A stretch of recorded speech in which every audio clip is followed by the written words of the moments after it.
In today's video, I'm going to teach you Salesforce Admin Exam configuration and setup guide. We'll walk through core configuration tasks that commonly appear on the exam and that you'll use in real admin work. Navigating setup, defining business hours, adding a user with the right profile, and configuring sharing defaults. Follow along in a Salesforce Lightning org. Start by logging into your Salesforce account. The admin exam validates your ability to configure an org, manage access, and set up data and automation, so think about why each decision matters. Once you're in, open Setup from the gear icon, then choose Open Advanced Setup to access the full admin console. In the Quick Find box, type Business Hours and open it. Business hours define when your organization is open for processes like case escalations, entitlement milestones, and time-dependent automation. Click New Business Hours. Give the record a clear, descriptive name so other admins instantly understand its purpose. Select the correct time zone for the team or region these hours support, then mark it active so it's available for use. Set it as the default to make these hours the org-wide baseline for calculations, unless something more specific overrides them. Choose any days that should run 24 hours if your support is always on during those days, and click Save.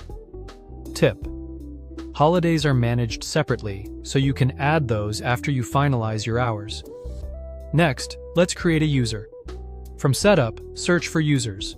This area controls identities, login access, licenses, and profiles.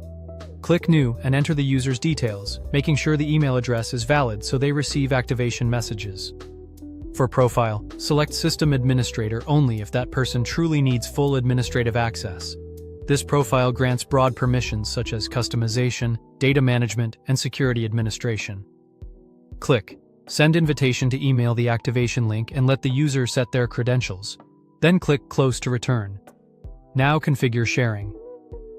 Search for sharing settings. This page defines who can see which records across the org. Under Organization-Wide Defaults, click Edit. OWDs establish the baseline level of access per object. Everything else, like role hierarchy, sharing rules, and teams, builds on top. For each object, set the default internal access and default external access according to your requirements. Internal applies to your employees, external applies to community or portal users if you use them. Start with the most restrictive model you need, like private or public read-only, and then open access as necessary. Click Save to apply your choices. That's it. Login and navigation, business hours, user creation, and OWDs, all aligned with key admin exam topics. Practice these steps in a sandbox or a free practice org, and subscribe for more.